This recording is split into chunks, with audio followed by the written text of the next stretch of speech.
Sharp news में आपका स्वागत है। देखिए आज की टॉप हेडलाइन। केंद्रीय मंत्रिमंडल ने बुधवार को मॉडल किराएदारी कानून को मंजूरी दे दी है। इसके तहत संपत्ति को किराए पर देने से पहले मकान मालिक और किराएदार के बीच लिखित समझौता अनिवार्य होगा। इस कानून को सभी राज्य और केंद्र शासित प्रदेश अपने यहाँ लागू कर सकेंगे। यह कानून किराएदार और मकान मालिक दोनों को समान अधिकार देता है। इससे शहरी और ग्रामीण दोनों क्षेत्रों में खाली पड़ी 1 करोड़ से ज़्यादा प्रॉपर्टी को किराए पर चढ़ाया जा सकेगा। इस नए मॉडल कानून का खाका सबसे पहले 2019 में जारी किया गया था। मंत्रिमंडल के बुधवार के फैसलों की जानकारी देते हुए केंद्रीय आवास एवं शहरी मामलों के मंत्री हरदीप सिंह पुरी ने कहा, इस नए कानून से पुरानी व्यवस्था प्रभावित नहीं होगी। पगड़ी व्यवस्था पर भी असर नहीं पड़ेगा। पहले से जो लोग किराए पर रह रहे हैं या जिन्होंने अपनी प्रॉपर्टी किराए पर चढ़ा रखी है, उस पर यह लागू नहीं होगा। यह मॉडल कानून और राज्यों पर निर्भर करता है कि वह उसे अपने यहाँ लागू करें या न करें। कोई भी व्यक्ति बिना लिखित समझौते के अपनी प्रॉपर्टी को न तो किराए पर देगा और न ही ले सकेगा।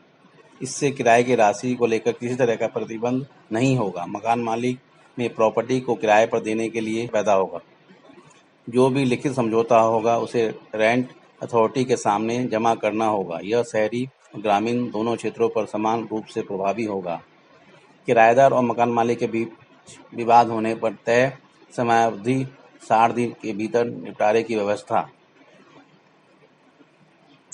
किराएदार को प्रॉपर्टी को किसी और को किराए पर देने से पूर्व मकान मालिक की अनुमति लेनी जरूरी होगी। अनुमति के बगैर वह प्रॉपर्टी में निर्माण संबंधी बदलाव नहीं कर सकेगा। विवाद की स्थिति में भी किराएदार को किराया देना होगा। इस दौरान उसे प्रॉपर्टी खाली नहीं करनी होगी।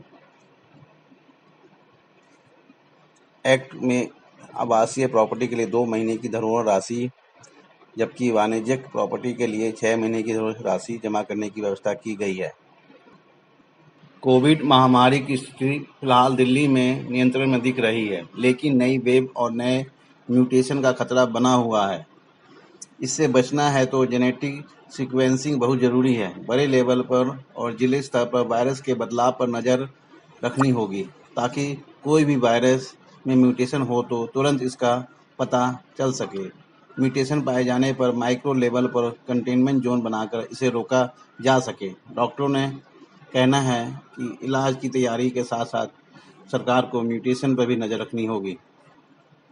नई पीक में दिल्ली के बच्चे 20% हो सकता है अटैक। सफदरजंग अस्पताल के कम्युनिटी मेडिसिन के एचओडी डॉक्टर जुगल किशोर ने कहा कि शहरी एरिया के 80% लोग संक्रमित हो चुके हैं, लेकिन गांव वाले इलाकों में अभी भी खतरा बना हुआ है। इस बार जिस परिवार में एक भी कोई संक्रमित हुआ, पूरा परिवार कोविड पॉजिटिव हो गया। ऐसे में 80% तक लोग संक्रमित हो गए हैं अभी, लेकिन 20% अभी भी बाकी हैं। ऐसे में अगर कोई पीक आती है तो इस पर अटैक होगा, लेकिन अगर वायरस म्यूटेट हो गया तो बाकी लोगों को भी कुछ हद तक खतरा बढ़ सकता है। इसलिए सतर्क रहना होगा। वायरस में बदलाव पर नज़र रखने के लिए लगातार जेनेटिक सीक्वेंसिंग करनी होगी।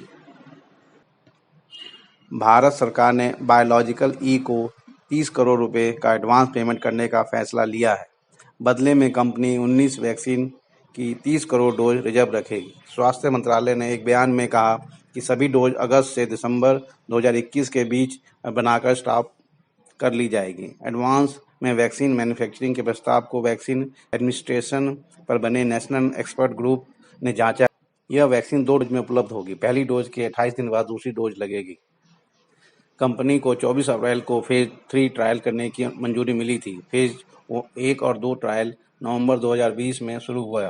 360 लोगों पर हुए ट्रायल के आंकड़े क्या कहें, यह कंपनी ने नहीं बताया था, मगर बायोलॉजिकल ई की एमडी महिमा डाटला ने कहा था कि नतीजे काफ़ी सकारात्मक और उम्मीद जगाने वाले रहे हैं।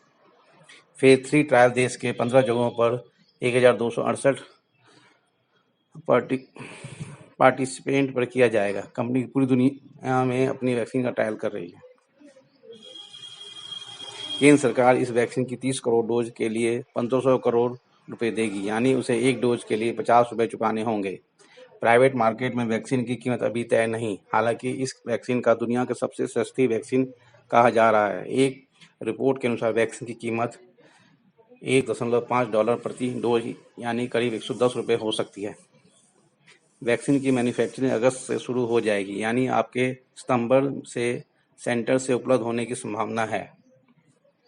तारीख को लेकर सरकार ने स्पष्ट रूप से कुछ नहीं कहा है। अभी यह नहीं बोला गया कि अगले कुछ महीनों में वैक्सीन उपलब्ध होगी। देश में अभी 3 वैक्सीन अवेलेबल है, कोवैक्सीन, सीरम इंस्टीट्यूट की कोविशील्ड और रूस की स्पुतनिक वी।